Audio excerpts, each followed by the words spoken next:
So welcome back, ladies and gentlemen. Again, that was Keto Reimer.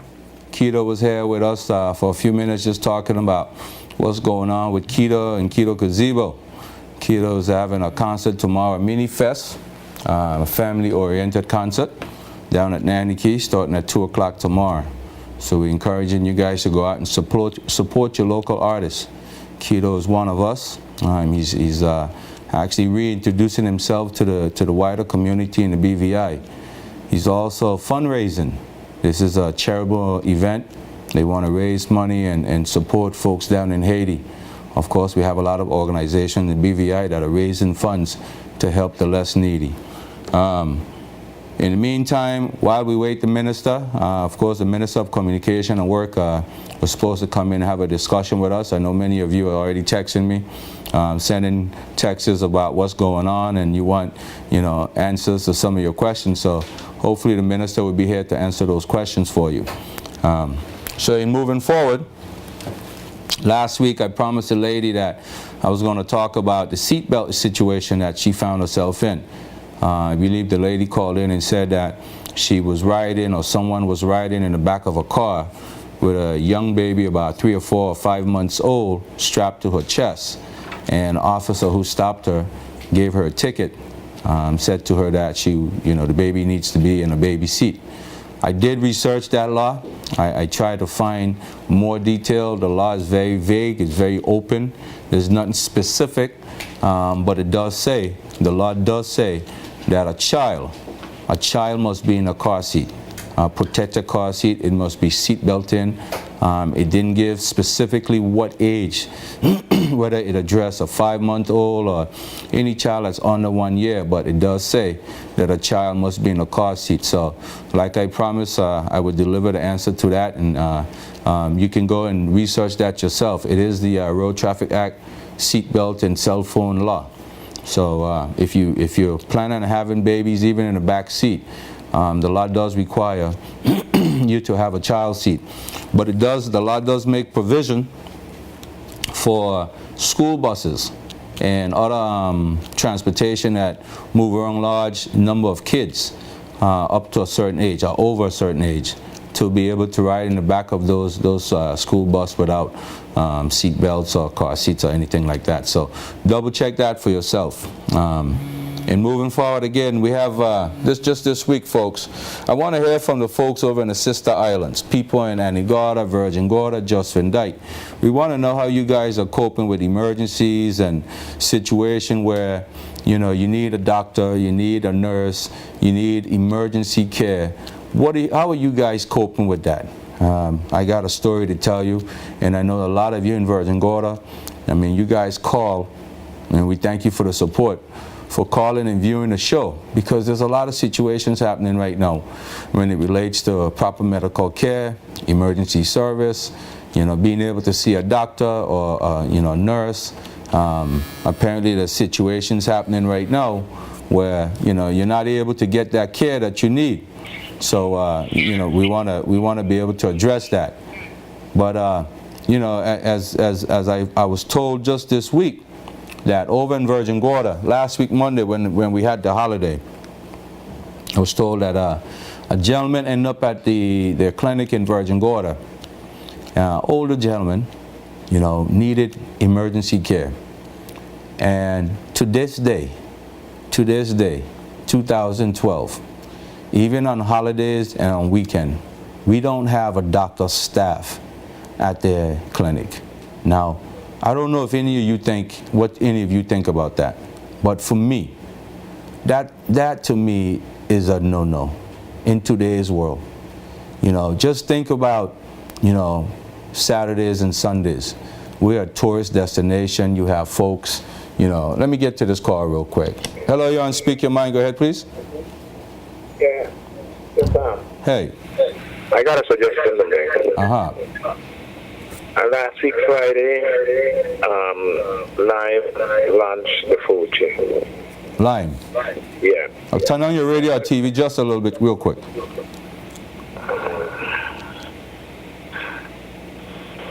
Which is good for the BPI. Okay. Now, TRC and Digicel, them have some problem. And Digicel take off the Caribbean plan because they're trying to complete, TRC said TCC can't compete with them with their behavior. I mean, what's going on here? When TCC alone was in the BPI, somebody call you, you pay. You call them, they pay. You're making a whole set of money. I remember when the Razor phone come up by Motorola, just $350 or chatting one phone. And you could have got sent them to buy the same phone for $180 or send back $150. When they come, they wouldn't hook it up. Because with them alone, and nobody to challenge them, the government were backing them. I mean, competition would help a country. That's the reason why we can go to St. Thomas and get things cheap. You want a fridge right now, you go 4 different places in St. Thomas. For that side by side refrigerator, freezer, you got 4 different prices. Western Arrow, K-Max, Price Max, Cars You Left, and still Home Depot. All different prices. So if Digicel never come to the BPI, you would have never seen our price drop. And if we never change the government, Digicel will never be here. So, Carl, are you in favor of the ruling from the TRC? You think, or you think it's unnecessary?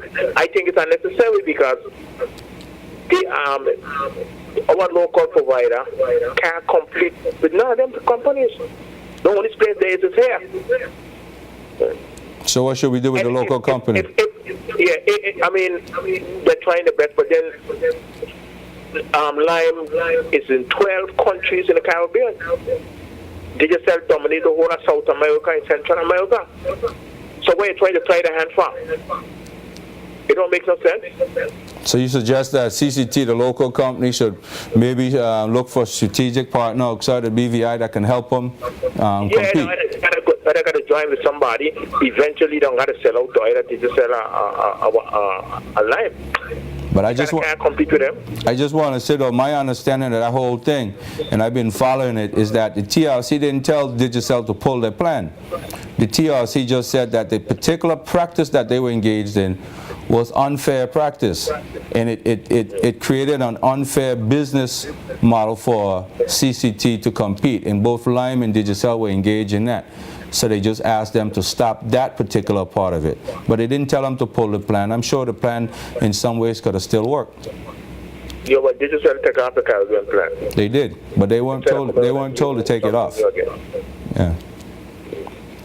Well, I agree with you though that, you know, if you're going to compete, you got to go all the way and compete. Yeah. Okay. Definitely. Thanks for calling. So that, ladies and gentlemen, that's just a call about the TRC. I mean, a lot of you probably have your opinions on that. The government, you know, the TRC made a ruling. They felt as if, you know, what Lime and Digicel were doing were a bit, you know, anti-competitive. And if you really look at their position, it probably was. And I think the TRC made the proper ruling on that one. You're on Speak Your Mind. Go ahead, please. Hello? It's a live show. Turn down your TV, please. Hello? Hi. Turn your TV down just a little bit. Are you with me? Hello? Yeah, you're on live. We can hear you. All right. We lost that call. Just call us back. Please, when you call, turn your TV down. I know you guys probably want to hear yourself, but what you can do is leave your TV on in one room, tape yourself with a videotape or something, and that way you can watch it later on. So don't turn your TV on or be in the same room with the TV going while you're on the phone. It's going to create a feedback. So again, we were just talking about the TRC. I think the call is coming back. You want to speak your mind? Go ahead, please. Yeah. Turn your TV down just a little bit, my friend. Another discussing question I have. Yeah, you have to turn your TV down, otherwise you're not going to hear yourself. Okay. Okay, go ahead. I'm getting a bit disgusted. I'm fed up with the electricity bill. Everybody's complaining, but nobody's really coming forward and saying, what is going on with this fuel surcharge?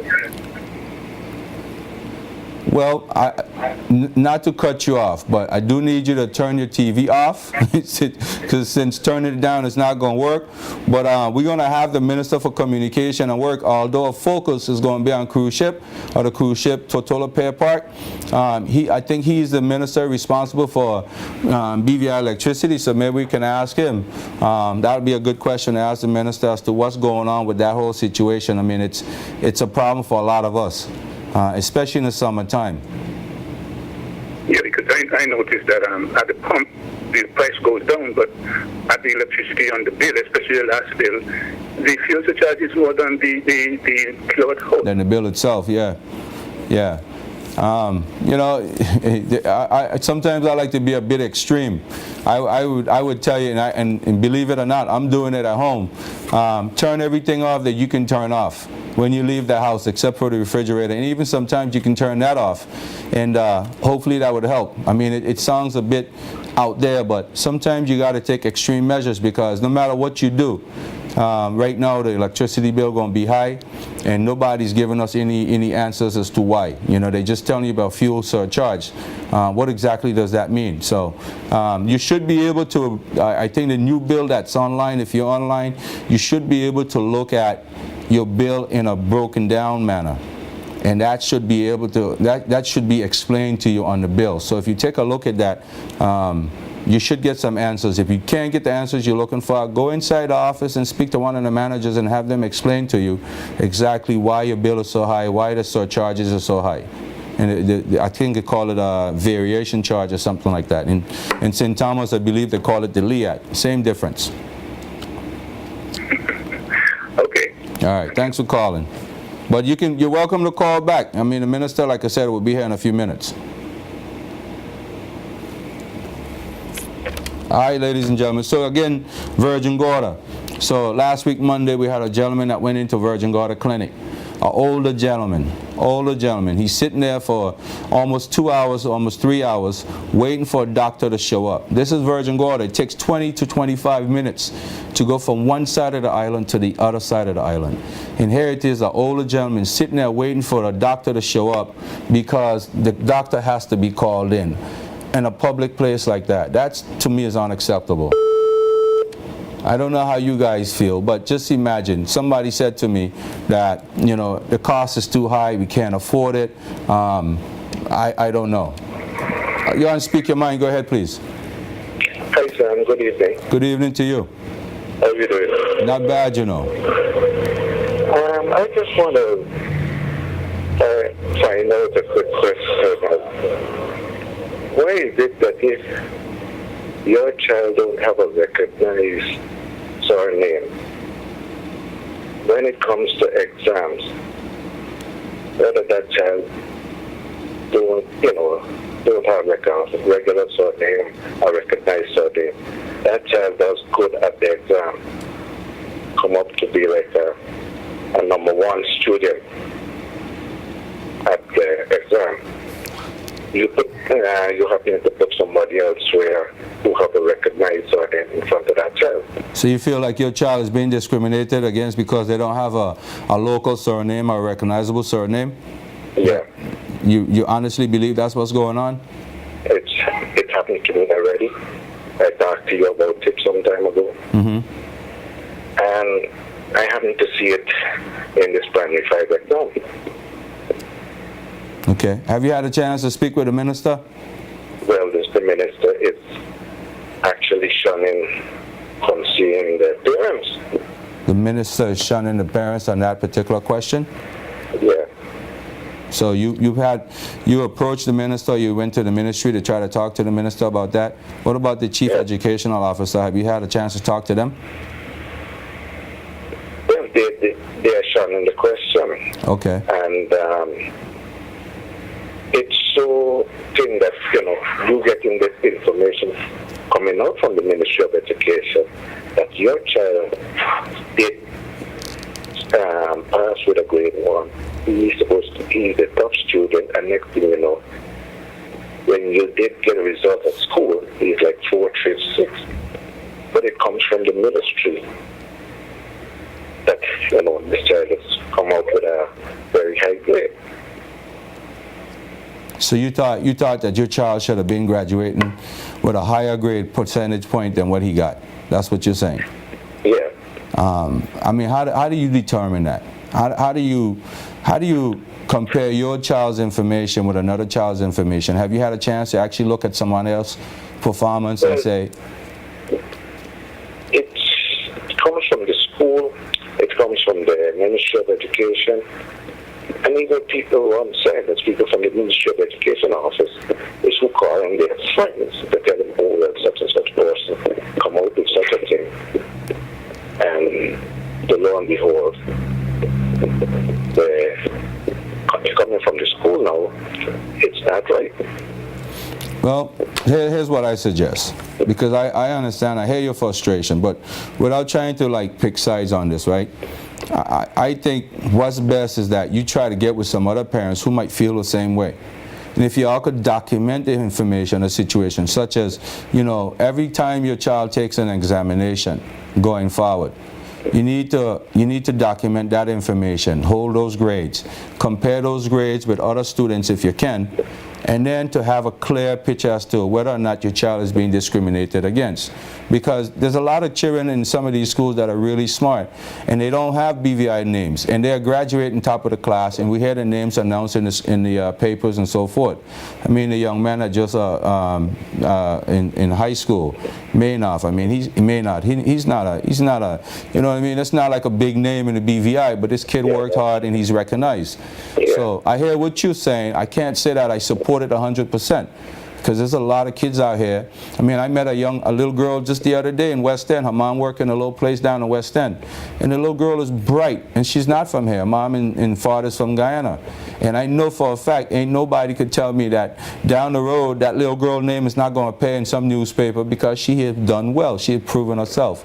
So I hear what you're saying, but I can't go on either side on that one. All I can say is document the information until you get hard proof. Then you bring it to the administration attention. Whether they try to shun it, I don't think Myron is shunning you. I know Myron the minister's hand is full. And this guy, he's out there, man. He's running. There's a few of the ministers right now that are out there. They're running. They have a lot of things on their table, and they're really trying. And the Minister for Education right now have a lot of situations to deal with. And I see a lot of steps being taken to rectify some of those situations. So just monitor it again, give it a little bit more time. If you feel the same way, halfway through the next season, then, raise some flags on that. You know what I mean? Yeah, it's true. All right. Okay. Well, thanks a lot for calling.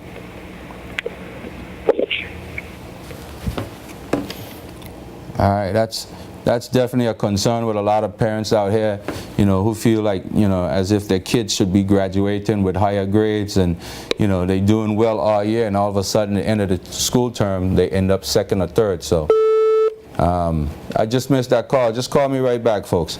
If you feel that way, all I can say is keep documenting information. Encourage your child to keep working hard. You want to speak your mind? Go ahead, please. Turn your radio down, your TV down, please. Hello, good night. Good night, how are you? I'm fine, thank you. All right. I'm calling because I want to make a comment on what the gentleman that was just calling was saying. Okay. I've been in the system for 25 years, and I just want to let the listening audience know that man is not crazy. He's not crazy. No, he's not. There's definitely things happening in the school system. There is some merit to what he's saying. Okay. Because if we have a situation where we have the 3 top students and the second child playing out is not from here, you could tell from the last name. They come up with all kind of wishy-washy excuses that child can't get the merit of the second place person and give the prizes to the third place child because that child might have come from here. He's not crazy. It is happening. It continues to happen, and it will always happen. Has it happened as to long as you? you have people in the ministry and in the schools who believe the way they believe, it will continue to happen. I have seen it myself. So has They, you they will give that second place person. You know, they will announce that yes, they are the they are the Sal or whatever, but they do not give that child all the gifts, all the prizes that is merited by the salutatorian. They will find a way to take a prize or two for that child and move it to the third place person, simply because that child is not from here. It is happening. Wow, I hear what you're saying. Right. I hear what you're saying. Well, thanks a lot for calling. Well, that's 2 calls in a row who believe that kids are being discriminated against because they're not, born BV Islanders or they don't have a local name. I guess what the callers are suggesting is that, as the grade points come out, you might have 2 kids that are equally smart, but because one is not a BV Islander with a BV Islander name, he or she doesn't get what they deserve. I can't go against what people are saying because they're personally experiencing it. If these things are happening, folks, I recommend that you have to start documenting the information.